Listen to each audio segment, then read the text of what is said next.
The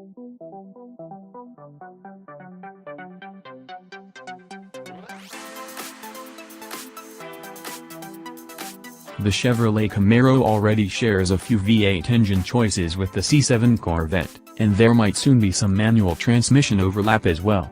AutoGuide found a document from the California Air Resources Board, CARB, that suggests the 2019 Camaro will gain a 7-speed manual transmission, presumably the same unit found in the Vette, in addition to its current 6-speed manual option, and 8 and 10-speed automatics.